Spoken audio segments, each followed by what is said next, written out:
Bab 601 menjadi anak terlantar. Kata-kata Su Changming sangat jelas. Tidak peduli seberapa kuatnya keluarga Ye, kekuatannya tidak lebih besar dari hukum. Karena dia sudah melanggar hukum serius, dia tidak akan menoleransinya. Kata-kata ini sejalan dengan gaya Yi Jianye dalam bekerja. Sekarang setelah ia menerima instruksi dari atasannya, rasanya seperti memberinya pedang, memberinya keyakinan untuk membunuh ke segala arah.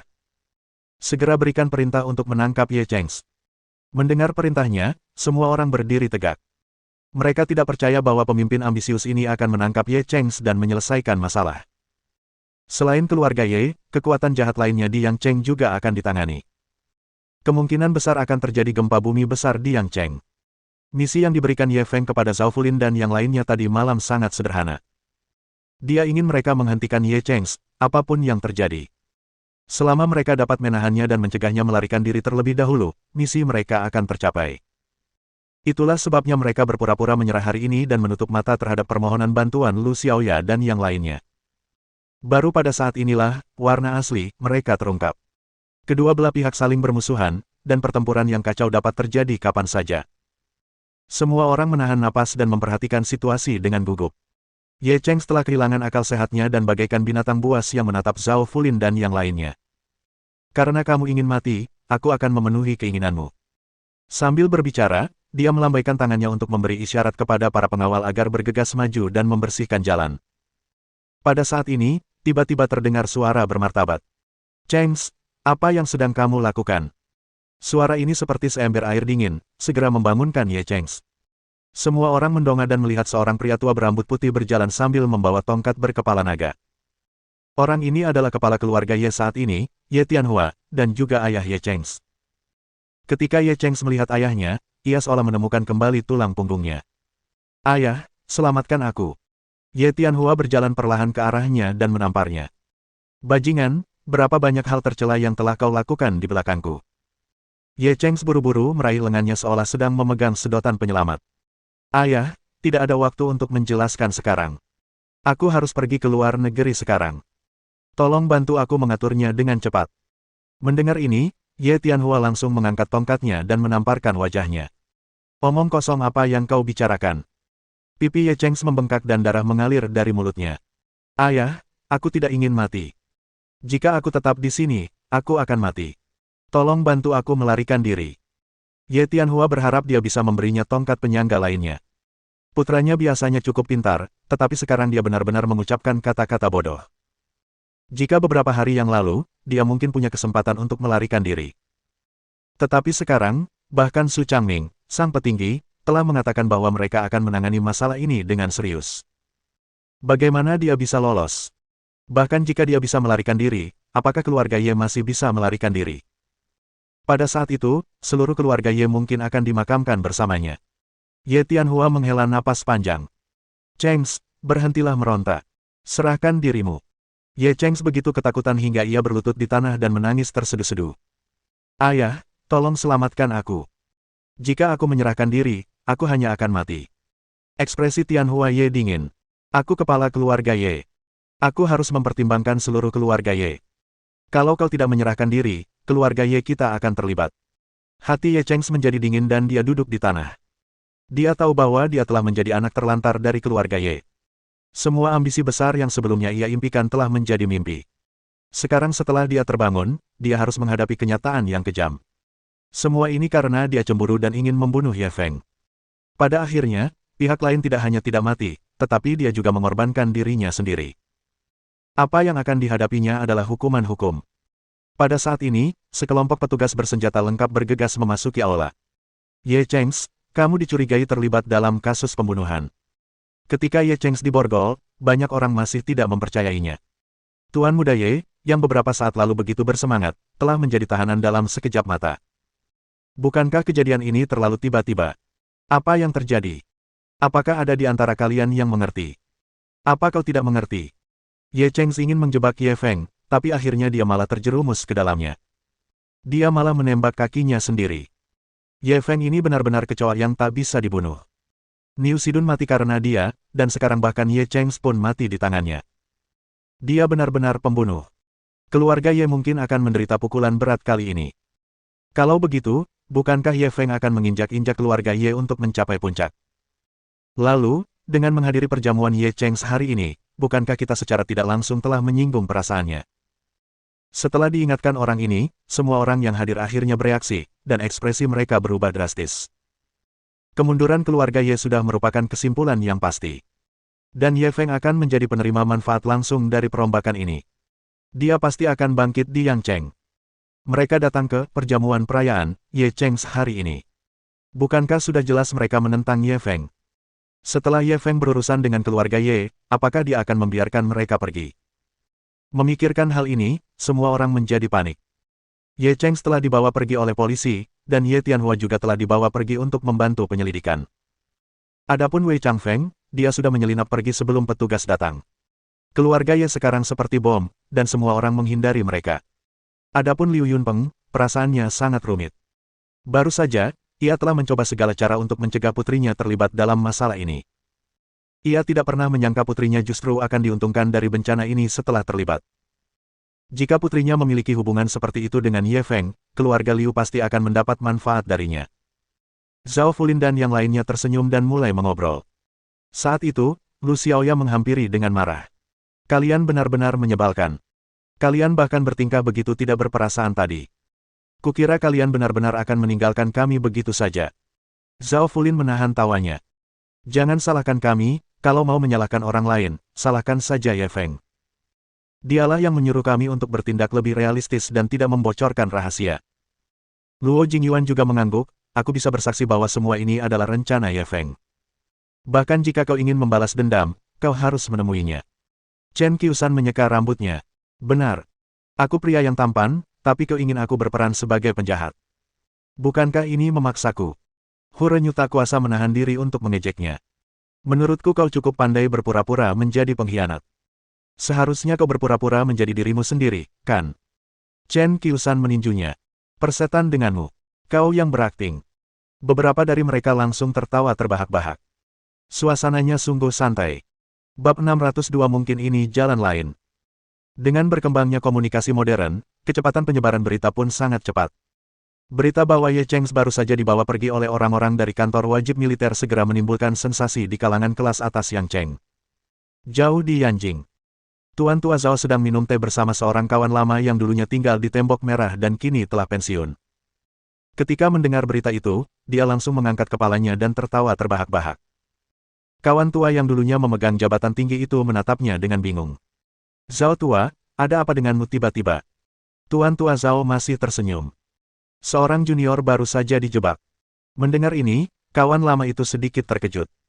Dia dijebak, dan kau masih tersenyum. Butuh bantuanku. Tuan Tua Zhao menggelengkan kepalanya. Tidak perlu. Dia sudah membebaskan dirinya sendiri dan memenjarakan orang yang menjebaknya. Ketertarikan kawan lama itu terusik. Apa sebenarnya yang terjadi? Ceritakan padaku. Tuan Tua Zhao dengan tenang menceritakan kepada kawan lamanya bagaimana Ye Cheng menjebak Ye Feng, dan bagaimana Ye Feng lolos selangkah demi selangkah dan membunuhnya. Setelah mendengar ini, lelaki tua itu tak kuasa menahan diri untuk bertepuk tangan dan tertawa. Anak kecil yang licik. Jarang sekali dia punya kebijaksanaan seperti itu di usia semuda ini. Tuan Tua Zhao mengangguk. Pemuda ini adalah yang paling luar biasa yang pernah kulihat di antara generasi muda. Pria tua itu menatapnya dengan iri. Sungguh patut dibanggakan bahwa keluarga Zhao bisa melahirkan bakat muda seperti itu. Mendengar kata-katanya, Tuan Tua Zhao langsung menunjukkan sedikit kepahitan. Jika keluarga Zhaoku bisa melahirkan seorang jenius seperti itu, bahkan jika aku langsung mati, itu akan sepadan. Orang tua itu tertegun. Bukankah pemuda ini dari keluarga Zhaomu? Tuan Tua Zhao tak kuasa menahan desahan. Keluarga anak ini miskin. Dia membangun bisnis keluarganya dari nol. Pria tua itu benar-benar tercengang. Zhao Tua, apa kau bercanda? Seorang pemuda yang memulai dari nol bisa memiliki prestasi seperti itu. Tuan Tua Zhao tak kuasa menahan tawa. Ekspresiku sama saat pertama kali mendengarnya. Anak ini. Dia benar-benar monster dan tak bisa diukur dengan akal sehat. Pria tua itu menunjukkan rasa ingin tahu yang kuat di wajahnya. Kalau ada kesempatan, aku ingin sekali bertemu pemuda ini. Tuan Tua Zhao tidak berkata apa-apa lagi. Ia bahagia untuk Ye Feng. Jika dia benar-benar bisa memasuki mata kawan lamanya, itu pasti akan baik untuknya. Sementara itu, di sebuah villa mewah di Yangcheng. Setelah Wei Changfeng kembali ke rumah, dia segera mulai mengemasi barang bawaannya. Istrinya, Lei Chunfang, mengikutinya masuk. Changfeng, bukankah kamu pergi ke pesta Ye Chengs? Ada apa?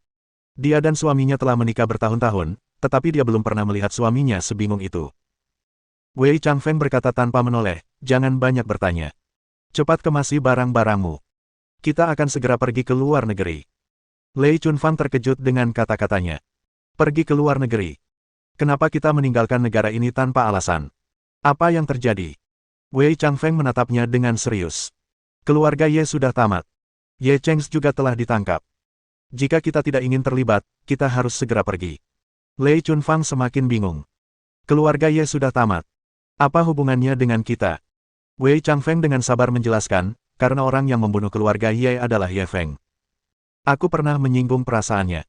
Ketika dia berkuasa, akankah dia mengampuniku?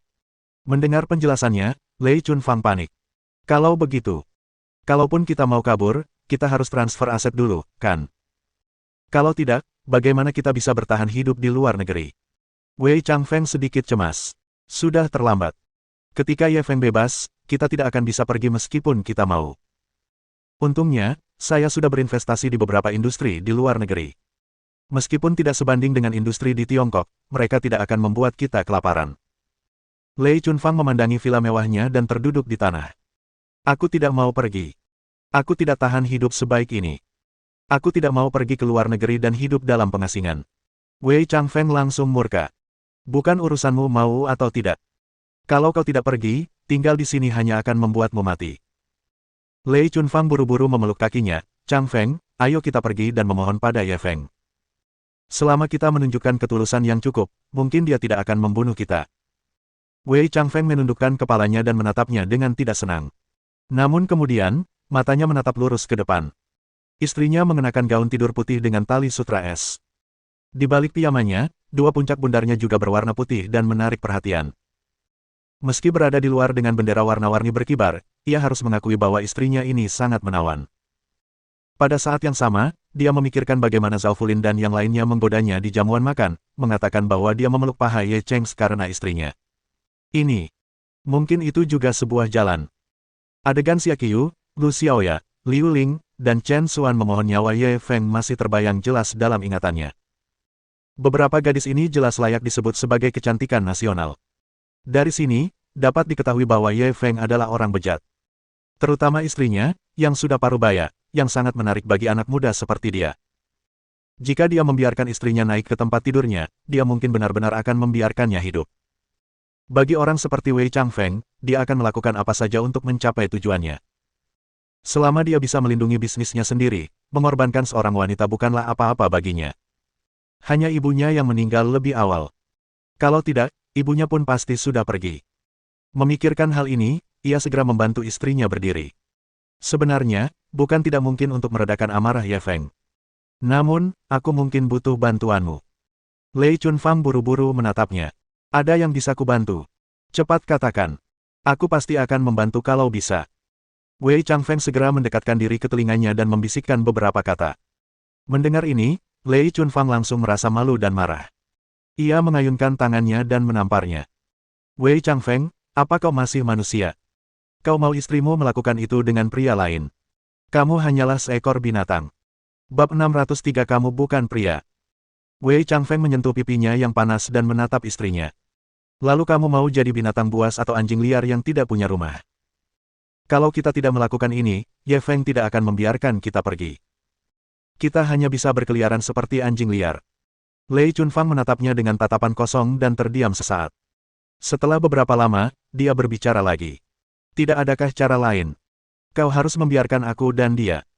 Wei Changfeng menggelengkan kepalanya. Jika kau ingin menyenangkan seseorang, kau harus memahami kelemahannya dan memanfaatkannya untuk dirimu sendiri. Aku sudah mempelajari Ye Feng dengan saksama. Selain sedikit mesum, dia tidak punya kelemahan. Oleh karena itu, kita tidak punya pilihan lain selain menggunakan perangkap madu. Lei Chunfang sekarang merasa sangat bimbang. Ia sudah terbiasa hidup bergelimang harta, maka sudah sewajarnya ia tidak melepaskan kejayaan dan kekayaan itu. Namun, sebagai istri Wei Changfeng, dia memiliki status tertentu di kalangan nyonya-nyonya kelas atas Yang Cheng. Sekarang, Jika dia menjual tubuhnya seperti pelacur untuk menyenangkan seorang pria, dia tidak akan mampu melewati penghalang di hatinya. Melihatnya masih ragu-ragu, Wei Changfeng hanya bisa menghela napas.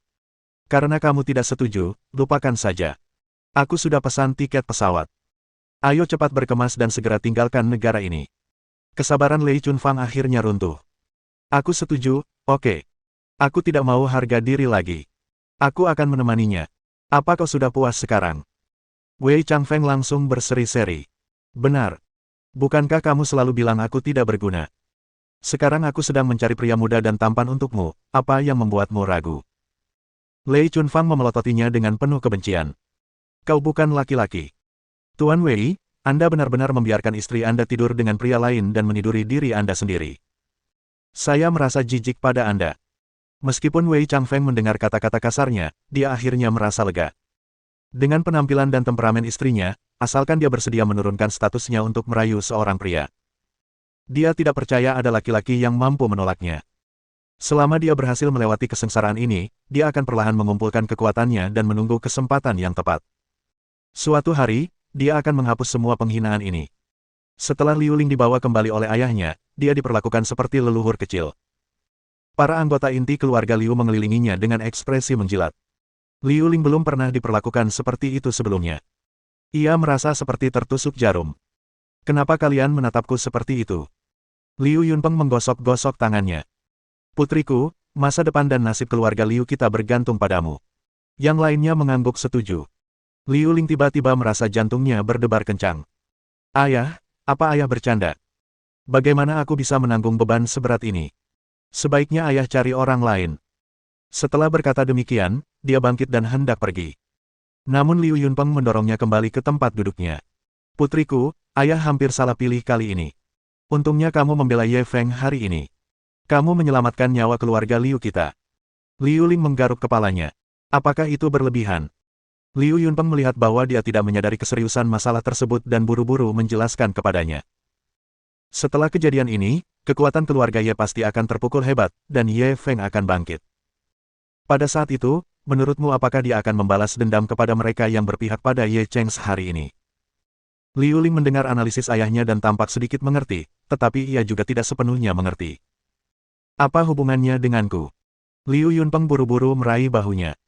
Tentu saja ini ada hubungannya denganmu. Kau memilih untuk berpihak pada Ye Feng hari ini. Itu berarti kau telah menjalin hubungan baik dengannya. Bahkan jika dia ingin melunasi hutangnya di masa depan, dia akan membiarkan keluarga Liu pergi demi kamu. Liu Ling masih bingung. Tapi aku tidak membantunya. Aku hanya tidak ingin melihat Xiaoya sedih. Liu Yunpeng memotongnya, sama saja, Lu Xiaoya adalah wanita Ye Feng, dan kamu membantu Ye Feng dengan membantunya. Semakin Liu Ling mendengarkan, semakin bingung ia. Lalu, apa yang harus kulakukan selanjutnya? Liu Yunpeng memutar matanya dan mengatakan sesuatu yang membuat Liu Ling tercengang. Mulai sekarang, kamu bisa mengandalkan hubunganmu dengan Lu Xiaoya untuk berinteraksi lebih banyak dengan Ye Feng. Jika memungkinkan, kamu bisa mengorbankan penampilanmu dengan tepat. Selama kamu bisa menjadi wanita Ye Feng, keluarga Liu kita pasti akan. Semakin Liu Ling mendengarkan, semakin ia merasa ada yang tidak beres. Ia buru-buru bertanya dengan keras, apa maksudmu dengan berkorban? Apa maksudmu dengan menjadi wanitanya? Kau ingin aku? Dia benar-benar tidak sanggup mengucapkan kata-kata kasar berikutnya. Dia tidak percaya kata-kata itu keluar dari mulut ayahnya. Dia benar-benar mengandalkan kecantikan putrinya untuk mempertahankan hubungannya dengan Ye Feng. Liu Yunpeng tidak merasa malu. Kau harus memikirkan gambaran besarnya. Mengorbankanmu untuk menyelamatkan seluruh keluarga kita adalah keputusan yang tepat. Lagi pula, ini tidak dianggap pengorbanan, kan? Seorang pria muda, tampan, dan berkuasa seperti Ye Feng, wanita mana yang tidak menyukainya? Sebelum Liu Ling dapat membalas, yang lain juga ikut angkat bicara. Ya, pria yang begitu baik adalah pangeran tampan yang diimpikan setiap wanita. Hanya saja aku lebih tua. Kalau aku beberapa tahun lebih muda, bukan giliranmu. Ling Ling, jangan terlalu egois. Kamu harus memikirkan seluruh keluarga kita. Kalau kau tanya aku, kau tidak bisa menunggu Tuan Ye mengambil inisiatif. Kau harus berusaha keras untuk merayunya sendiri. Kalau tidak, dia mungkin tidak menyukaimu. Berapa banyak wanita di Yang Cheng yang ingin tidur dengan Tuan Ye sekarang? Kamu punya kesempatan bagus. Kamu harus menghargainya. Masa depan keluarga Liu kita akan dipercayakan kepadamu. Jangan sampai kau lengah. Kalau tidak, kau akan menjadi pendosa keluarga Liu kita. Liu Ling merasa kepalanya seperti akan meledak saat dia mendengarkan mereka berbicara satu demi satu. Menurut orang-orang ini, jika dia tidak merayu Ye Feng, dia akan menjadi orang berdosa dalam keluarga. Bukankah ini terlalu berlebihan? Bab 604 Aku seorang materialis.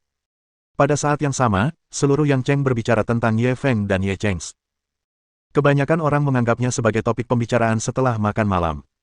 Namun, mereka yang menghadiri perjamuan Ye Cheng semuanya panik, khawatir Ye Feng akan membalas dendam kepada mereka. Namun, Ye Feng sendiri tidak mengetahui arus bawah dalam diri Yang Cheng. Pada saat ini, dia ditemani oleh Yi Jianye dan sekelompok pemimpin saat mereka berjalan keluar kantor. Tuan Ye, saya sungguh minta maaf. Ini semua salah paham. Saya harap Anda tidak memasukkannya ke dalam hati. Yi Jianye berjalan di samping Ye Feng dengan sedikit rasa malu di wajahnya. Kasus besar pertama yang ditanganinya setelah menjabat nyaris berubah menjadi kasus bodong, yang membuatnya malu bukan kepalang. Namun, Ye Feng melambaikan tangannya dengan murah hati. Tuan Yi, tolong jangan katakan itu. Saya sangat berterima kasih karena Anda mampu menegakkan hukum secara imparsial dan membersihkan nama baik saya. Ketika Yi Jianye mendengar kata-katanya, dia tidak dapat menahan diri untuk tidak mengevaluasi kembali pemuda di depannya. Secara umum, seorang pemuda seperti Ye Feng, yang telah meraih kesuksesan di usia muda dan menderita keluhan seperti itu, pasti tidak akan memaafkannya dan akan melancarkan serangan dahsyat. Tanpa diduga, dia hanya melambaikan tangannya dengan murah hati dan sama sekali tidak ambil hati. Tidak heran dia bisa membangun fondasi seperti itu di usia yang begitu muda. Yi Jianye tak bisa menahan diri untuk tidak memandang pemuda ini lebih tinggi. Tuan Ye, Su Mingcheng, dan yang lainnya berinisiatif menyerahkan diri hari ini. Seharusnya itu ulahmu, kan? Ye Feng langsung tertawa. Kau sendiri yang mengatakannya, aku tidak akan mengakuinya. Melihat ekspresinya, Yi Jianye menjadi lebih yakin dalam pikirannya. Dia masih bingung. Mengapa orang-orang itu berinisiatif untuk menyerah? Sekarang, tampaknya itu semua adalah perbuatan Tuan Ye. Namun, dia tidak mau repot-repot membahas masalah ini. Apapun metode yang digunakan pihak lain, hasilnya tetap baik. Hal ini juga memungkinkannya untuk memiliki penilaian yang lebih baik terhadap kekuatan Ye Feng. Tampaknya bukan suatu kebetulan bahwa Tuan Xiao Ye bisa berhasil. Saat mereka keluar dari kantor, mereka melihat Ye Chengs dikawal oleh beberapa petugas. Ketika dia melihat Ye Feng, dia langsung menjadi gila, dan hendak bergegas. Ye Feng, aku akan membunuhmu. Untungnya, beberapa petugas di sampingnya segera mengendalikannya. Patuhlah. Ye Feng menghadapi kegilaan Ye Chengs, dan dia masih sangat tenang, seperti sedang melihat anjing gila. Keadilan mungkin terlambat, tetapi tak akan pernah absen. Mereka yang menyakiti orang lain pada akhirnya akan menyakiti diri mereka sendiri. Ye Chengs menggertakkan giginya. Sekalipun aku menjadi hantu, aku takkan melepaskanmu. Bibir Ye Feng mengerut. Aku materialis. Ancamanmu tak berarti apa-apa bagiku. Tanpa memberi Ye Chengs kesempatan untuk berbicara lagi, beberapa penjaga telah mengantarnya masuk. Ye Feng meregangkan badannya dengan malas dan menarik napas dalam-dalam, udara di luar sangat manis, tetapi beberapa orang tidak bisa lagi menciumnya. Ye Chengs, yang sudah terlanjur dibawa masuk, hampir berbalik dan bergegas keluar. Kata-kata bajingan ini sungguh menyebalkan. Namun, saat dia memikirkan kemalangan yang akan dialaminya, dia kembali putus asa. Yang satu menyambut cahaya, sementara yang lain berjalan menuju kegelapan. Begitulah nasib kedua insan itu. Pada saat yang sama, beberapa mobil mewah dengan cepat melaju dan berhenti di pintu masuk kantor. Pintu mobil terbuka, dan Zhao Fulin, Chen Xuan, dan yang lainnya segera keluar dari mobil. Xiao Feng. Ketika Chen Xuan melihat Ye Feng, ia segera menghambur ke pelukan kekasihnya seperti gadis kecil. Ia tak lagi memancarkan aura bak ratu seperti saat perjamuan. Lu Xiaoya dan Xia Qiyu hendak bergegas, tetapi mereka hanya bisa berhenti dengan canggung. Ye Feng memeluk Chen Xuan dan menghiburnya dengan suara pelan, "Kenapa kamu menangis? Bukankah aku baik-baik saja sekarang?" Chen Xuan mengangkat kepalanya, air mata sudah mengalir di wajahnya. "Berjanjilah padaku, kau takkan membuatku khawatir lagi." Ye Feng menyeka air matanya. "Baiklah, aku janji." Chen Xuan menempelkan wajahnya ke dadanya dan memeluk pinggangnya erat dengan kedua tangan, seolah-olah dia takut dia akan meninggalkannya jika dia melepaskannya. Zhao Fulin tak kuasa menahan batuk. Sudah kubilang kalian berdua hampir sampai. Apa kalian tidak lihat ada orang di sini? Ada batasnya berapa banyak makanan anjing yang boleh kalian tunjukkan. Chen Xuan tersipu. Dia segera melepaskan Ye Feng dan bersembunyi di belakangnya. Ye Feng menatapnya dengan tenang. Hari ini berat untukmu. Kamu masih berani bilang begitu, kata Zhao Fulin dengan marah. Ide bodohmu ini membuatku dimarahi Xiaoya. Ye Feng melirik Lu Xiaoya di sampingnya, benarkah? Kau tahu cara memarahi orang? Lu Xiaoya sedikit malu. Aku sedang terburu-buru, jadi. Siapa yang meminta mereka untuk tidak memberitahuku sebelumnya? Kupikir mereka benar-benar akan meninggalkanku begitu saja. Zhao Fulin langsung berteriak, Ye Feng lah yang menyuruh kami untuk berpura-pura dan tidak membocorkan berita sebelumnya. Bagaimana kau bisa menyalahkan kami? Luo Jingyuan, Chen Qiusan, dan Hu Renyu juga mengangguk sebagai saksi. Ye Feng segera meminta maaf, baiklah, ini salahku, oke. Aku akan mentraktirmu makan nanti sebagai permintaan maaf. Zhao Fulin merasa puas. Begitulah adanya. Aku pasti akan menipumu hari ini. Sebelum ia sempat menyelesaikan kalimatnya, Luo Jingyuan tiba-tiba menyela, sayangnya aku tidak bisa hari ini. Aku ada urusan di rumah, jadi aku harus segera pulang. Chen Qiusan juga mengangguk. Aset Niu Sidun akan dilelang. Aku harus kembali bekerja. Hu Renyu juga tersenyum. Keluarga Ye terpukul kali ini. Sepertinya daftar orang kaya Hurun perlu dihitung ulang. Kau tahu itu. Zhao Fulin menatap mereka. Apa maksudmu? Tidak mudah bagi kita untuk memanfaatkan kesempatan ini. Kenapa kalian pergi kalau kita tidak membunuh anak ini? Luo Jingyuan memelototinya. Kau benar-benar tidak punya penilaian. Sambil berkata demikian, dia mengangguk ke arah Ye Feng dan Chen Xuan. Zhao Fulin akhirnya mengerti. Pasangan itu masih muda dan dia adalah orang ketiga. Haha, tiba-tiba aku juga bunyi. Toiletku sepertinya mampet. Aku harus kembali dan membersihkan toiletnya. Dia sedikit terlalu berhati-hati, menyebabkan Chen Xuan tersipu lagi. Kekecewaan tampak di wajah Lu Xiaoya dan Xia Qiu. Ayo pergi juga. Ya baiklah. Mereka berdua tidak mengatakan apa-apa dan pergi bersama Zhao Fulin. Bab 605 Aku suka dimakan olehmu. Ye Feng dan Chen Xuan menemukan restoran barat bernama Sima. Mereka memilih meja di dekat jendela dan duduk, lalu memesan beberapa hidangan sederhana. Orang-orang yang sedang makan di ruang makan terus melihat ke arah kami. Tentu saja, tatapan mata itu terutama tertuju pada Chen Xuan. Dia memang cantik sejak awal. Ditambah dengan pengalaman yang telah ia peroleh selama ini, ia sudah memancarkan aura wanita tangguh yang sangat menarik bagi para pria. Adapun Ye Feng, saat dibawa pergi oleh petugas di pagi hari, dia mengenakan satu set pakaian rumah berwarna abu-abu. Setelah seharian berada di kantor, rambutnya jadi berantakan. Citra dirinya saat ini benar-benar sedikit tidak dapat ditampilkan. Terlebih lagi, duduk di samping wanita cantik seperti Chen Xuan, di bawah kontras kedua sisi, itu bahkan lebih seperti seekor katak yang memakan daging angsa. Kak Xuan, aku belum melihatmu selama beberapa hari. Kamu sepertinya semakin cantik. Ye Feng memegang tangan kecil Chen Xuan dan memujinya dengan tulus. Chen Xuan tentu saja sangat gembira dipuji oleh pacarnya, tetapi dia masih menunjukkan ekspresi tidak senang di wajahnya. Aku sadar mulutmu jadi lebih manis setelah beberapa hari nggak ketemu. Kamu pasti sering bilang begitu ke cewek lain, kan? Ketika dia teringat pada Lu Xiaoya, Xia Qiu, dan Nona Liu yang membela Ye Feng di perjamuan itu, hatinya merasa masam.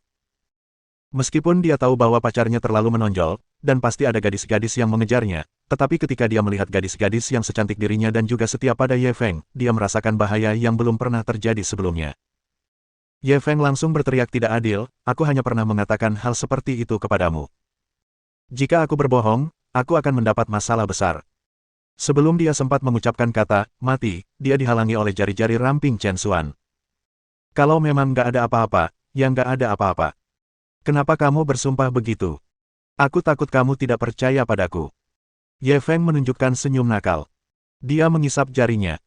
Chen Xuan buru-buru menarik tangannya dan melihat sekeliling dengan rasa bersalah. Kau mau mati? Ada begitu banyak orang, kau. Ye Feng tidak keberatan. Memangnya kenapa kalau ada terlalu banyak orang? Aku sedang menggoda pacarku. Apa yang bisa dilakukan orang lain? Akan tetapi, dia masih merasakan tatapan tajam yang tak terhitung jumlahnya tertuju padanya. Jelas saja, tindakan ambigu tadi telah membuat marah semua orang. Kalau tatapan mata bisa membunuh, dia mungkin sudah terpotong-potong sekarang. Tepat saat mereka berdua sedang makan, Ye Feng tiba-tiba menyadari ada seorang pria tidak jauh darinya, memegang kamera di tangannya dan mengambil gambar mereka. Ekspresinya langsung menjadi gelap dan dia hendak berdiri untuk menghentikannya. Sebelum dia sempat bergerak, lelaki itu sudah mengambil inisiatif untuk berjalan mendekat. Halo, Nona, bolehkah saya berkenalan dengan Anda? Pria itu mengabaikan keberadaannya dan berjalan langsung ke Chen Xuan, mengambil inisiatif untuk mengulurkan tangannya. Chen Xuan tertegun sejenak, tetapi dia tidak menjabat tangannya. Ada apa? Pria itu buru-buru mengeluarkan kartu nama. Halo, saya pencari bakat dari Xinghai Pictures. Nama saya Song Kang. Waktu aku baru datang, aku langsung tertarik dengan temperamenmu. Aku penasaran, apa kamu tertarik untuk berkembang di industri film dan televisi? Chen Xuan tidak menerima kartu nama itu. Ia menggelengkan kepala dan menolak, maaf, saya tidak tertarik. Ketika Song Kang mendengar ini, dia tercengang. Berdasarkan pengalamannya, kebanyakan perempuan akan sangat tertarik setelah mendengar kata-katanya. Setidaknya, mereka akan bertukar informasi kontak. Lagi pula, industri film dan televisi begitu glamor dan indah, dan menjadi tempat yang dirindukan banyak gadis. Namun, jarang sekali melihat seseorang menolaknya secara langsung seperti Chen Xuan. Nona, apa kau benar-benar tidak akan mempertimbangkannya? Dengan pengalamanku selama bertahun-tahun, aku bisa menilai potensimu sangat besar. Selama kau sedikit dikemas, kau pasti akan terkenal. Sebelum sempat menyelesaikan kalimatnya, Ye Feng sudah tak tahan lagi. Kamu tidak mengerti bahasa manusia. Pacarku sudah menolakmu. Sudah selesai. Song Kang menatapnya dengan curiga. Kamu pacarnya. Ekspresinya seolah berkata, apakah menurutmu kamu layak? Ye Feng tak mau repot-repot membuang napasnya. Kau bisa pergi ke tempat lain. Jangan ganggu makan malam kami. Song Kang masih enggan menyerah. Kalau kamu benar-benar pacarnya, kurasa kamu harus membujuknya. Ini kesempatan sekali seumur hidup. Asalkan dioperasikan dengan benar, uang, ketenaran, dan kekayaan akan ada di ujung jari Anda. Ye Feng tidak tahan lagi mendengarnya. Ia langsung meraung. Song Kang terkejut. Kenapa kamu begitu kasar? Aku. Dia hendak mengatakan sesuatu lagi, tetapi saat dia bertemu dengan tatapan dingin Ye Feng, dia menelan kata-katanya. Dia tidak berani mengatakan apapun lagi dan langsung pergi dengan sedih. Ketika para tamu di meja terdekat melihat pemandangan ini, mereka mulai berbicara satu sama lain. Kesempatan yang luar biasa untuk menjadi bintang besar. Pria ini benar-benar tidak setuju. Kurasa itu cuma rasa rendah dirinya. Kalau pacarnya jadi selebritas, pasti dia bakal mencampakkannya. Bukankah orang ini terlalu egois? Demi posesivitasnya sendiri, dia malah mengorbankan masa depan pacarnya. Itulah sebabnya ketika kamu menemukan pacar di masa depan, kamu harus tetap waspada. Kalau tidak, akan sangat menakutkan menemukan pria dengan harga diri yang rendah. Kenapa gadis secantik itu bisa menemukan pria seperti itu? Semua orang tidak merendahkan suara mereka, jadi kata-kata ini terdengar jelas oleh Ye Feng dan Chen Xuan. Saudari Xuan, sepertinya aku benar-benar telah menjadi katak pemakan daging angsa di mata mereka. Ye Feng tidak bisa menahan senyum pahit pada Chen Xuan. Chen Xuan tak kuasa menahan tawa. Sekalipun kau benar-benar kodok, aku tetap suka dimakan olehmu. Kata-kata ini agak ambigu, dan sulit dipercaya bahwa itu berasal dari Chen Xuan. Jantung Ye Feng berdebar kencang, dan ia segera meraih tangan mungilnya yang lembut. Kak Xuan, bisakah kau tinggal bersamaku malam ini? Chen Xuan tersipu dan buru-buru menundukkan kepalanya. Meskipun begitu, dia masih mendengar suara lembut dari lubang hidungnya. Hal ini membuat Ye Feng sangat bersemangat. Ia ingin membunuhnya sekarang juga. Gadis kecil ini menjadi lebih menarik setelah tidak melihatnya selama beberapa hari. Bab 606 Kesempatan untuk Mengubah Takdir. Setelah Song Kang meninggalkan restoran Sima, dia tidak pergi terlalu jauh. Dia segera mengeluarkan ponselnya dan mengirim foto Chen Xuan yang baru saja diambilnya kepada bosnya, Zhou Xiaoping. Dengan pemahamannya terhadap selera bosnya, pihak lain pasti akan tergoda. Pada saat yang sama, Zhou Xiaoping berada di sebuah hotel untuk mewawancarai dua gadis yang tertarik dengan industri hiburan. Kedua gadis ini jelas bukan pendatang baru yang bodoh. Mereka tentu tahu apa yang akan mereka hadapi selanjutnya, tetapi mereka tetap sangat kooperatif. Zhou Xiaoping meminta mereka untuk menanggalkan pakaian mereka, dan mereka pun langsung menelanjangi diri mereka. Ketika mereka diminta berpose menggoda, mereka langsung mulai menggoda. Suasana hati Zhou Xiaoping langsung membaik. Tepat saat ia hendak mengambil langkah terakhir, telepon tiba-tiba berdering dengan bunyi bip beberapa kali. Dia menyalakan ponselnya dan menyadari bahwa itu adalah pesan dari salah satu pengintainya. Hal ini membuatnya sangat kesal dan hendak memarahinya. Namun, ketika dia membuka pesan itu, dia tercengang. Gadis dalam foto yang dikirim pihak lain terlalu menarik perhatian.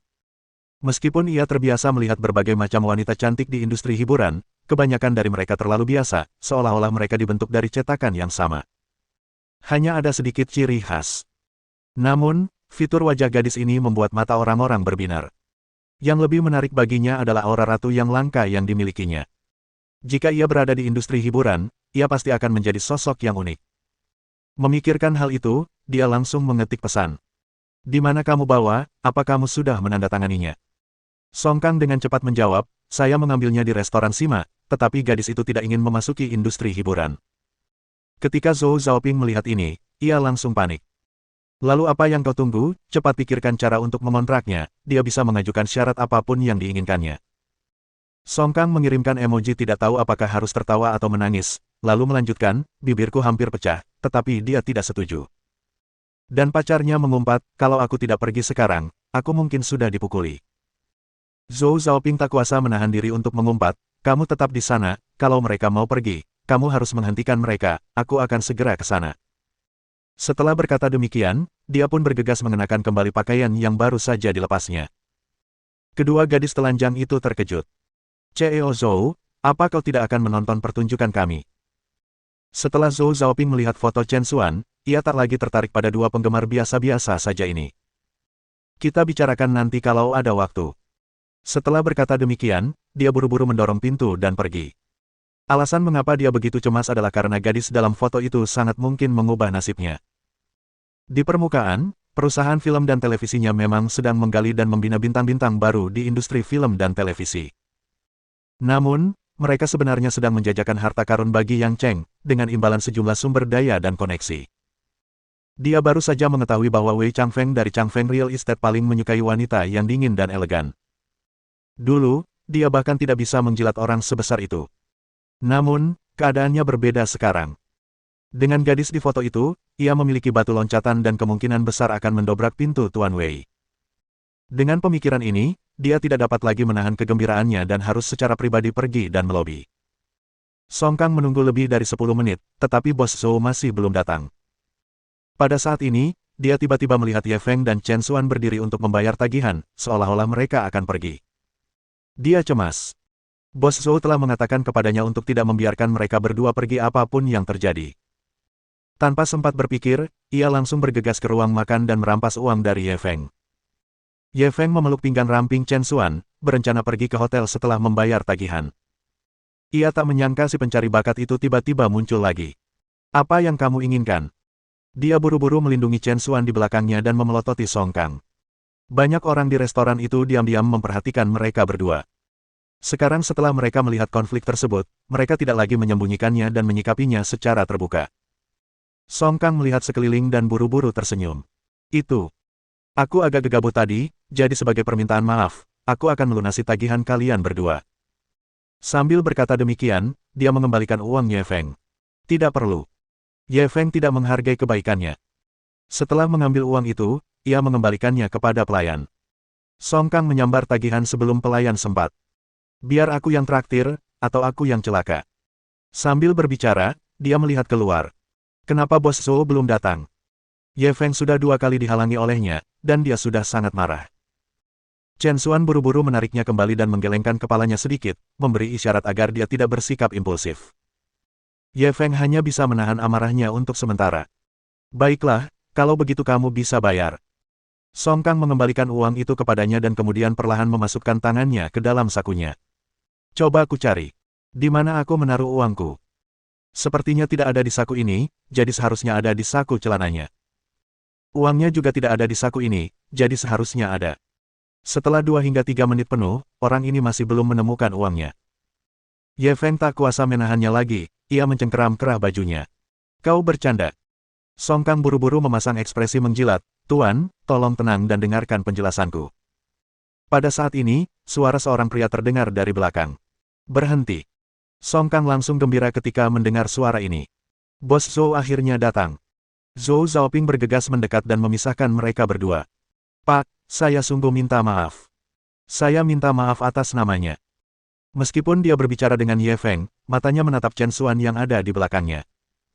Ketika dia melihat raut wajah yang sangat elok dan temperamen yang dingin dan mulia dari pihak lain, dia merasakan hawa dingin menjalar dari atas kepalanya. Wanita ini jauh lebih menawan daripada fotonya. Itu benar-benar yang terbaik dari yang terbaik. Bab 607 tanda $1.000.000. Ye Feng melihat pria parubaya yang tiba-tiba muncul dan bertanya dengan cemberut, "Dan siapa kamu?" Zhou Zhaoping buru-buru mengeluarkan 2 kartu nama dan menyerahkannya kepada mereka. "Saya manajer umum Xinghai Pictures Co., Ltd., nama saya Zhou Zhaoping. Sebagai pimpinan Song Kang, saya mohon maaf kepada kalian berdua atas gaya kerjanya yang kasar." Kata-katanya sangat tulus, dan kemarahan di hati Ye Feng pun mereda. "Baiklah, kami terima permintaan maafmu. Kamu boleh pergi sekarang." Namun, Zhou Zhaoping jelas tidak ingin pergi begitu saja. Ia menoleh dan melirik Chen Xuan. "Nona muda ini sungguh menawan. Tak berlebihan rasanya kalau kukatakan dia adalah wanita paling unik yang pernah kulihat seumur hidupku. Cek, cek, cek, dia sungguh luar biasa." Chen Xuan langsung merinding ketika mendengar pujian Ye Feng yang begitu lembut. Ia menarik lengan Ye Feng. "Xiao Feng, ayo pergi." Sebelum Ye Feng sempat setuju, Zhou Zhaoping tiba-tiba menghentikan mereka, "Silakan tunggu sebentar." Ekspresi Ye Feng langsung menjadi gelap. Ada lagi. Memang benar bahwa bos itu seperti karyawannya. Setelah karyawan itu menghentikannya, kini giliran bos untuk menghentikannya.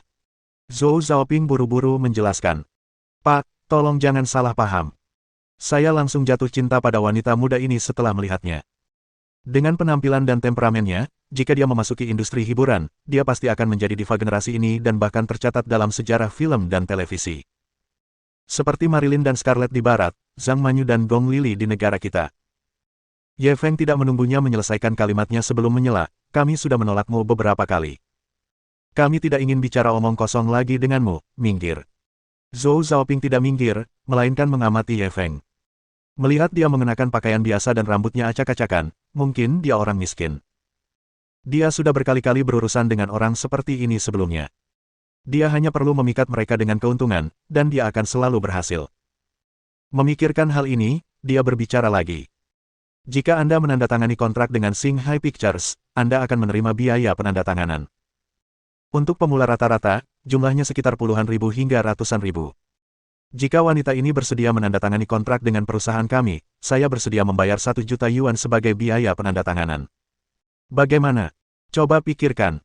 Meski mengeluarkan 1 juta dolar membuat hatinya berdarah. Namun, kalau dipikir-pikir lagi, kalau dia bisa mengandalkan wanita ini untuk berhasil membangun hubungan dengan Wei Changfeng, dia pasti bisa mendapat keuntungan 10 kali lipat atau bahkan 100 kali lipat. Apa usaha yang sedikit ini? Dia yakin pihak lain pasti tidak akan menolak. Ini adalah 1 juta yuan. Bagi orang biasa, itu jelas merupakan angka yang sangat besar. Namun yang mengejutkannya, Ye Feng hanya menunjukkan senyum menghina, 1 juta. Dia mengangkat pergelangan tangannya dan melihat arlojinya. "Begitu aku berhenti, aku sudah menghasilkan setidaknya 1 juta. Dan kalian berdua bajingan itu sudah menyia-nyiakan banyak waktuku. Apa kalian sanggup mengganti rugiku?" Mendengar kata-katanya, Song Kang langsung tertawa mengejek, "Kau bertingkah agak berlebihan. Kau bisa menghasilkan 1 juta dalam sedetik. Apa kau pikir kau orang terkaya di Yangcheng?" Banyak orang yang sedang makan di restoran itu juga tertawa. Bukankah orang ini terlalu pandai berpura-pura? Menghasilkan 1 juta dalam sedetik. Dia sedang membanggakan dirinya sendiri. "Hahaha, kalau kamu benar-benar bisa mendapatkan 1 juta yuan dalam sedetik, apa kamu mau datang ke tempat ini untuk makan?" Dia tahu apa arti 1 juta yuan. Membual saja. Namun, masih ada beberapa orang di antara kerumunan yang tahu apa yang baik. Mereka menatap jam tangan yang dikenakan Ye Feng. Kurasa dia tidak sedang menyombongkan diri. Lihat jam tangannya. Bukankah itu Roger Dubius Excalibur Quintuor? Harga jam tangan ini setidaknya 10 juta. Apa ini? Jam tangan yang harganya lebih dari 10 juta. Bukankah ini terlalu berlebihan? Ya, aku belum pernah dengar jam tangan semahal itu. Rolex pun tidak semahal itu, kan? Kalau begitu kau bodoh. Excalibur Quintuor ini dipoles oleh Roger Dubuis selama 7 tahun sebelum ditemukan. Ini jelas merupakan mahkota jam tangan. Bukankah itu agak berlebihan? Mungkinkah itu palsu? Aku juga berpikir itu palsu. Kalau itu benar-benar jam tangan seharga puluhan juta, siapa yang berani memakainya? Dia pasti menyimpannya di rumah. Benar juga. Mungkin dia pakai yang palsu. Zhou Zhaoping juga orang yang berpengetahuan luas.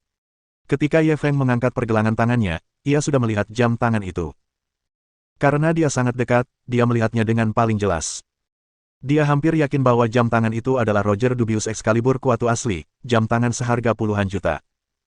Penemuan ini membuatnya berkeringat dingin. Dia mampu memakai jam tangan senilai puluhan juta. Mengapa dia harus peduli dengan biaya tanda tangannya yang hanya 1 juta?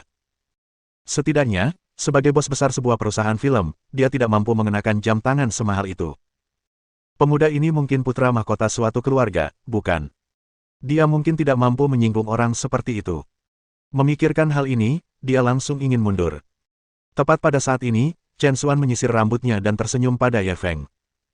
Baiklah, jangan buang waktu dengan mereka. Kita harus pergi. Ketika Zhou Xiaoping melihat setiap kerutan dan senyumnya, dia merasa seolah seluruh jiwanya tergerak. Jika dia melewatkan kesempatan ini hari ini, tidak akan mudah untuk menemukan lagi kecantikan yang tiada taraf. Selama dia berhasil berpegangan pada paha Wei Changfeng, mengapa dia perlu takut pada keturunan keluarga bangsawan? Saat memikirkan hal ini, tekadnya yang goyah menjadi teguh lagi. Kamu harus tanda tangani kontraknya hari ini, apapun yang terjadi. Kalau kamu tidak tanda tangani, kamu gak akan bisa keluar dari pintu ini. Setelah Zhou Xiaoping selesai berbicara, dia sekali lagi menghalangi mereka berdua. Bab 608 Aku memaksa wanita baik menjadi pelacur hari ini, 1. Ye Feng melihat bahwa dia masih mengganggunya, ekspresinya langsung muram. Apa? Di siang bolong, kau masih berencana memaksa gadis baik-baik menjadi pelacur? Zhou Xiaoping tidak punya jalan keluar saat ini. Ia langsung memamerkan taringnya. Hari ini aku akan memaksa seorang gadis baik untuk menjadi pelacur. Dia harus menandatangani kontrak dengan perusahaanku hari ini. Kalau tidak, kau bisa melupakan rencanamu untuk meninggalkan tempat ini. Dia memang bos perusahaan film itu. Tadi dia masih tersenyum, tapi sekarang, suara dan ekspresinya berubah garang. Kecepatan perubahan ekspresinya sungguh mengejutkan. Terlebih lagi, aura ganas di tubuhnya sangat mengintimidasi. Jika itu anak muda yang belum berpengalaman, mereka pasti akan ketakutan setengah mati. Tidak ada seorang pun di restoran yang datang untuk menghentikan mereka. Mereka tahu bahwa bos Zhou pasti punya latar belakang yang kuat, jadi wajar saja mereka tidak akan terlibat dalam kekacauan ini. Semua orang bersikap acuh tak acuh dan menggantungkan harapan tinggi-tinggi. Mereka bahkan merasa Ye Feng tidak menyanjungnya. Dia mengontrak pacarmu dan menjadikannya bintang besar, tapi kamu masih berusaha menghentikannya. Kamu tidak tahu apa yang baik untukmu.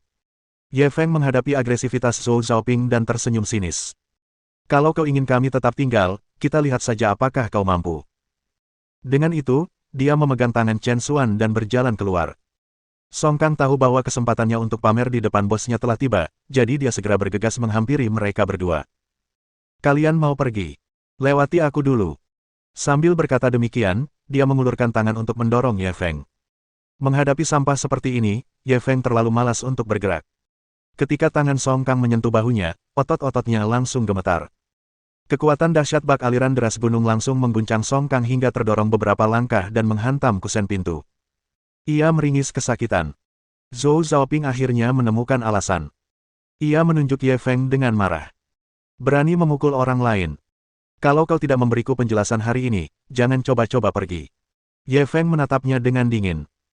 Kalau kau tidak pergi, aku juga akan menghajarmu. Zhou Xiaoping segera mundur selangkah karena takut. Pada saat ini, mereka yang tadinya menonton dengan dingin dari samping datang untuk bertindak sebagai orang baik. Anak muda, ini salahmu. Apapun yang terjadi, kamu tidak boleh memukul orang. Ya, apa yang tidak bisa kita bicarakan baik-baik? Apa kau harus bertindak? Anak muda memang impulsif. Kurasa bos ini tidak punya niat jahat. Dia hanya ingin mengontrak pacarmu untuk jadi selebritas. Apa kau tidak terlalu tidak tahu berterima kasih? Semuanya, duduk dan bicaralah dengan tenang. Kenapa kalian harus bertengkar? Ye Feng mendengar komentar-komentar sarkastis orang-orang ini dan memandangnya dengan dingin. Baru saja, mereka melecehkan saya dan pacar saya, bahkan memaksa kami menandatangani kontrak. Kenapa kalian tidak berterus terang dan mengatakan apapun? Apa kalian semua buta? Kamu pura-pura jadi orang baik sekarang. Kamu pikir aku gampang diganggu?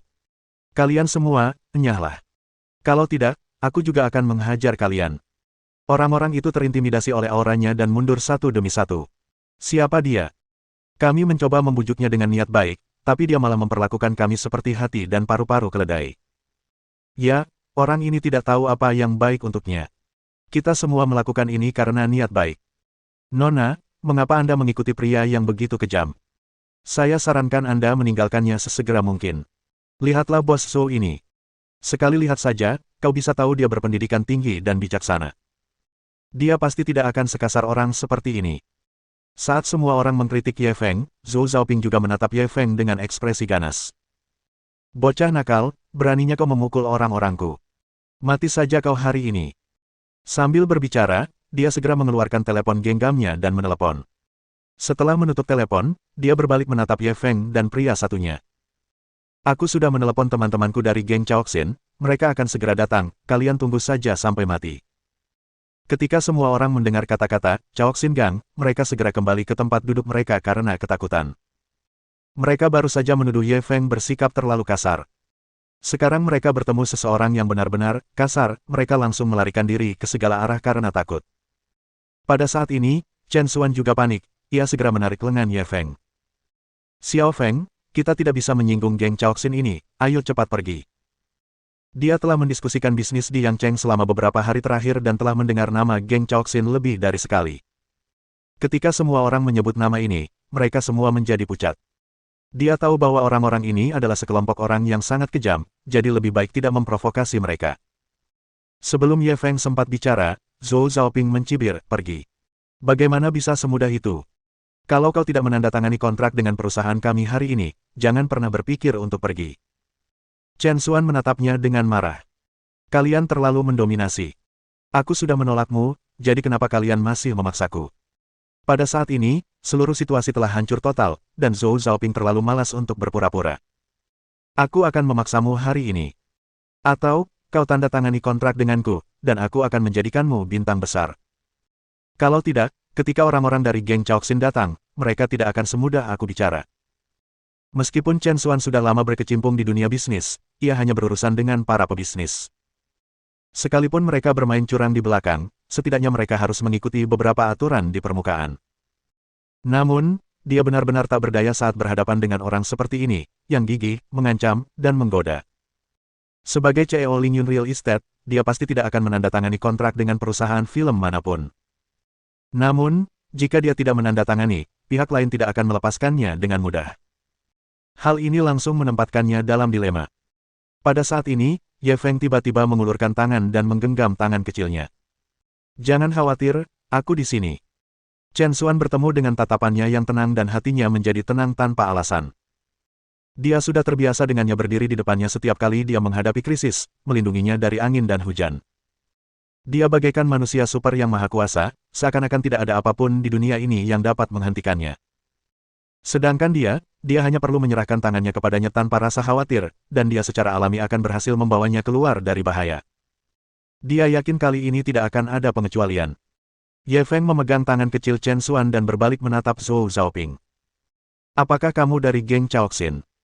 Kebetulan, aku punya utang yang harus diselesaikan dengan bos Gao. Aku akan menyelesaikannya hari ini. Bab 609 pisau bagus, di mana Anda membelinya? Mendengar kata-kata Ye Feng, Zhou Zhaoping seperti mendengar lelucon. Ia pun langsung tertawa terbahak-bahak. Apa yang baru saja kau katakan? Kau ingin membalas dendam pada bos Gao? Hahaha, aku hampir tertawa. Kau pikir kau siapa? Bukan hanya dia, bahkan orang-orang yang tengah makan di tempat kejadian pun tak kuasa menahan tawa. Orang ini benar-benar sombong.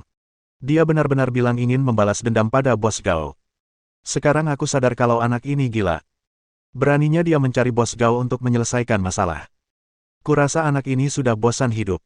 Kau benar-benar percaya kata-katanya. Mungkin itu untuk menyombongkan diri dan menakut-nakuti bos Zhou, kan? Aku tidak percaya sepatah kata pun dari anak ini.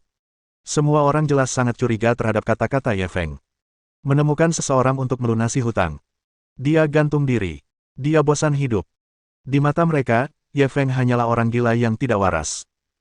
Bagaimana orang normal bisa mengatakan sesuatu seperti itu? Ye Feng tidak banyak menjelaskan. Ia tidak berniat kabur. Ia menarik Chen Xuan ke tempat duduk dan mulai bercanda. Seluruh restoran itu sunyi, kecuali sesekali terdengar tawa dari mereka berdua. Zhou Zhaoping melihat penampilannya yang tak kenal takut dan tak dapat menahan cibiran dalam hatinya. Aku akan membiarkanmu bersikap sombong dulu, lalu aku akan membuatmu menangis sampai kau tidak bisa menangis lagi. Tak perlu menunggu lama, ia melihat sekelompok preman arogan berjalan dari jalan seberang sambil membawa tongkat.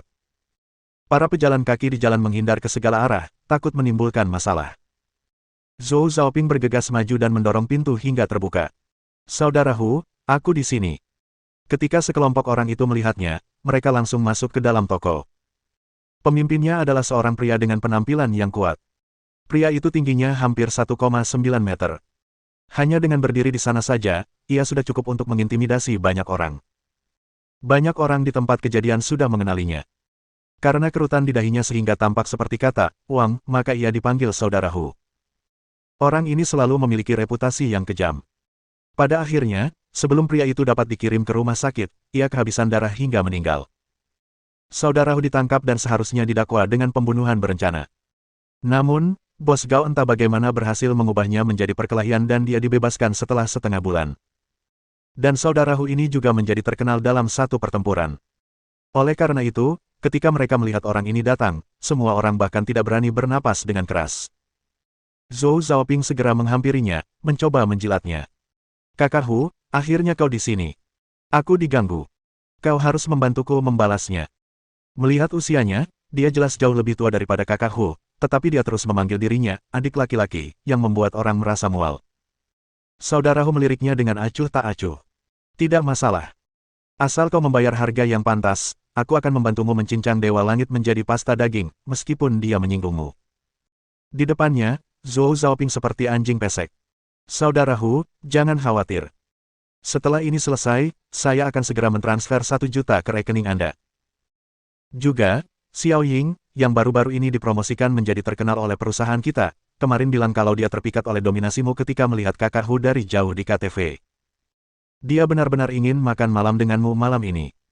Saudara Hu langsung berseri-seri kegirangan dan menepuk wajahnya 2 kali. Bos Zhou, kau benar-benar tahu caranya datang. Jangan khawatir, aku pasti akan membuat anak itu berlutut di hadapanmu dan memanggilmu kakek hari ini. Sambil berbicara, ia memandang sekeliling dengan dingin. Orang buta mana yang berani memprovokasi saudaraku?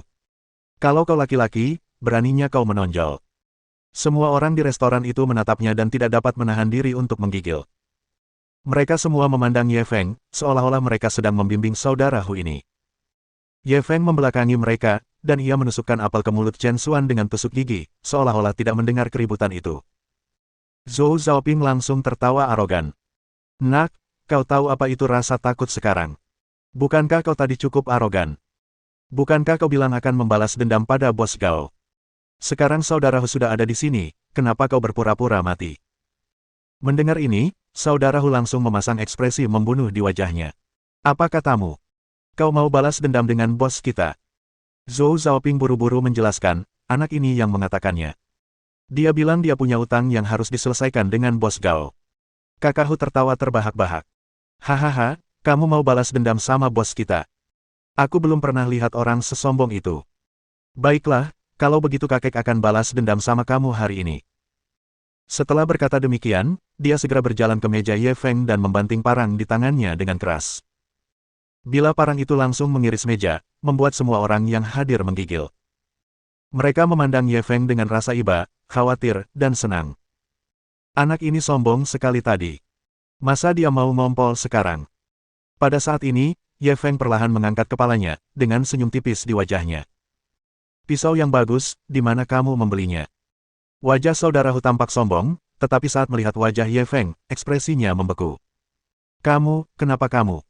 Ketika dia mengatakan itu, dia terhuyung mundur seolah-olah dia melihat hantu. Zhou Zhaoping dan pelanggan lainnya tercengang melihat pemandangan ini. Ini, situasi macam apa ini? Saudara Hu ketakutan. Dia memiliki hubungan yang sangat baik dengan Zhou Tiejun. Kemarin, Zhou Tiejun datang untuk meminjam seseorang darinya, mengatakan bahwa dia dipukuli oleh seorang anak bodoh di sebuah toko barang antik. Saat itu dia meminjamkannya lebih dari 10 orang tanpa mengatakan apapun. Dia bahkan bertanya dengan santai, apakah kamu ingin aku ikut denganmu?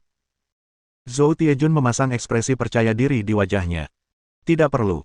Dia hanya anak nakal dari kota lain. Tidak perlu mengerahkan begitu banyak orang. Orang-orang ini saja sudah cukup untuk membuatnya takut sampai mengompol. Lalu, dia membawa orang-orang itu pergi. Saat itu dia tidak memperdulikannya dan menganggap itu hanya masalah sepele. Namun, tidak lama kemudian, seseorang datang melaporkan bahwa Zhou Tiejun dan kelompoknya telah lumpuh. Ketika ia bergegas mendekat, ia melihat Zhou Tiejun dan kelompoknya tergeletak di tanah. Masing-masing dari mereka patah tulang dan merintih kesakitan. Dia telah melihat banyak adegan berdarah, tetapi ketika dia melihat adegan itu, dia merasa perutnya kram dan hampir muntah. Kemudian, dia mengetahui bahwa orang-orang itu telah dilumpuhkan oleh satu orang, yaitu Ye Feng. Dia bahkan secara khusus memeriksa informasi Ye Feng dan mengingat penampilannya. Kemudian, Zhou Tiejun dibawa ke rumah sakit. Tak lama kemudian, kabar buruk datang bahwa ia telah meninggal dunia. Pagi ini, dia menerima kabar bahwa Ye Feng, yang membunuh Zhou Tiejun, telah ditangkap. Dia mengira masalah ini sudah selesai. Namun, dia tidak pernah menyangka akan bertemu iblis besar ini di sini. Bukankah Ye Feng ditangkap? Mengapa dia dibebaskan begitu cepat? Dan dia duduk di sini makan dengan seorang wanita seolah-olah tidak terjadi apa-apa. Serangkaian pertanyaan langsung muncul dalam pikirannya. Dia hanya seorang pemimpin kecil dan tidak tahu seluk-beluk hal-hal ini. Dia hanya akan berpikir bahwa alasan mengapa Ye Feng mampu keluar begitu cepat pasti karena kemampuannya yang luar biasa dan latar belakangnya yang mendalam. Dia masih bisa aman setelah membunuh seseorang. Dia mungkin setidaknya sama kuatnya dengan Bos Gao. Orang seperti itu benar-benar punya hak untuk mengatakan bahwa dia ingin membalas dendam pada Bos Gao. Zhou Zhaoping, yang berdiri di samping, melihatnya berdiri di sana tanpa bergerak untuk waktu yang lama. Ia segera menghampirinya. Saudaraku, anak ini tidak sopan kepada Bos Gao. Cepat dan biarkan saudara-saudara kita yang melakukannya. Saudaraku menoleh padanya. Apakah ini pemuda yang Anda bicarakan di telepon? Zhou Zhaoping tidak mengerti, tetapi dia langsung mengangguk. Benar, itu dia si bocah. Kakakku, kau harus membantuku membalas dendam. Jangan khawatir, kau pasti akan mendapat manfaat dari ini. Sebelum dia sempat mengomel, dia ditendang di perut oleh saudara Hu, dan dia langsung melengkungkan tubuhnya seperti udang. Kakakku, kenapa kau memukulku? Anak ini. Sebelum ia sempat menyelesaikan kalimatnya, saudara Hu kembali menendangnya. Kali ini, ia menendang mulutnya. Mulut Zhou Zhaoping langsung dipenuhi darah, tampak sangat mengerikan. Bajingan, beraninya kau menyinggung saudara Feng kita. Saudara-saudara, coba saja dia. Saudara Hu mengumpat sambil memanggil bawahannya yang tercengang. Meskipun bawahannya belum mengerti mengapa mereka tiba-tiba mengarahkan senjatanya, karena saudara Hu telah berbicara, mereka tentu saja harus patuh. Sekelompok orang segera menyerbu ke depan dan memukul serta menendang Zhou Zhaoping. Semua orang di restoran itu ketakutan. Apa yang terjadi? Kamu tidak ingin menghajar anak itu? Kenapa dia tiba-tiba memukul Bos Zhou? Bahkan Chen Xuan pun tercengang. Ketika saudara Hu dan gerombolannya datang dengan aura pembunuh, dia masih sangat gugup. Dia bahkan sudah bertekad, jika mereka benar-benar bertarung, dia akan melindungi Ye Feng dengan nyawanya dan membiarkannya melarikan diri terlebih dahulu. Namun, saudara Hu ini memandang Ye Feng seolah-olah melihat hantu. Ia mulai memukuli Bos Zhou tanpa peringatan. Meskipun dia memiliki IQ yang sangat tinggi, dia tidak dapat mengerti pada saat ini. Adapun bawahan Zhou Zhaoping, Song Kang, dia telah lama melihat bahwa situasinya tidak baik dan telah melarikan diri. Zhou Zhaoping sudah babak belur dan tak bisa dikenali lagi. Ia buru-buru memohon ampun, saudara Hu, tolong ampuni nyawaku. Aku tidak tahu apa salahku. Tolong beritahu aku. Saudara Hu melambaikan tangannya untuk menghentikan anteknya dan menjambak rambutnya. Buka mata anjingmu dan lihatlah dengan jelas. Kau baru saja menyinggung Tuan Ye. Kalau kau mau mati, jangan bawa aku. Zhou Zhaoping memandang Ye Feng dengan bingung, kamu. Tuan Ye. Tuan Ye yang mana? Sebelum dia sempat menyelesaikan bicaranya, kaki saudara Hu sudah menginjak wajahnya. Kau bahkan tidak kenal Tuan Ye. Kau pantas mati tanpa tahu caranya. Bahkan Bos Gao kita pun memuji Tuan Ye. Beraninya bocah berandalan sepertimu menyinggung perasaannya. Sambil memarahi Zhou Zhaoping, dia tidak lupa membantu bosnya menunjukkan niat baik terhadap Ye Feng. Namun, Ye Feng tahu betul bahwa ia telah memukuli seorang anggota geng Chaoxin di depan umum, dan ia telah benar-benar menyinggung Tuan Gao ini. Sudah cukup baik bahwa pihak lain tidak membencinya sampai ke akar-akarnya. Mengapa dia harus mengatakan hal-hal baik tentangnya? Saudara Hu menjambak rambut Zhou Zhaoping. Ia menatap Ye Feng. Tuan Ye, katakan saja. Apakah Anda ingin dia hidup atau mati? Selama Anda mengatakannya, saya berjanji akan membantu Anda membereskannya. Zhou Zhaoping terkejut dan berteriak panik, kau tidak bisa membunuhku, atau kau akan menyesali ini. Saudara Hu mendengar bahwa dia masih berani mengancamnya dan menamparnya lagi. Sial, kau masih berani menakutiku. Aku akan membunuhmu sekarang juga. Pada saat ini, Zhou Zhaoping tiba-tiba berteriak lagi, aku orangnya Tuan Wei. Coba sentuh aku lagi. Tangan saudara Hu yang terangkat tiba-tiba berhenti dan ia mengerutkan kening. Tuan Wei. Tuan Wei yang mana? Zhou Zhaoping mendorongnya dan berusaha berdiri. Ia berkata dengan suara lantang, tentu saja Wei Changfeng, Tuan Wei. Saudara Hu tercengang. Kau orangnya Wei Changfeng. Semua pelanggan menatapnya dengan heran. Wei Changfeng memiliki banyak pengaruh dalam dunia bisnis Yang Cheng. Mereka yang bisa datang ke restoran barat seperti Sima pada dasarnya adalah para elit di dunia bisnis. Tentu saja, mereka pernah mendengar nama Tuan Wei. Mereka tidak menyangka bos Zhou adalah orangnya Wei Changfeng. Tampaknya masalah hari ini belum selesai. Mohon dukungan dari omom ante-ante sekalian, buat subscribe atau sharekan novel Mimin ke Facebook kalian, agar channel Mimin bisa terus berkembang. Dengan begitu, Mimin bisa lebih semangat untuk up novel seru lain ke depannya. Sekiranya ada kebutuhan buat subback, silakan inbox Mimin atau tuliskan di kolom komentar, Mimin dulukan dengan ucapan terima kasih.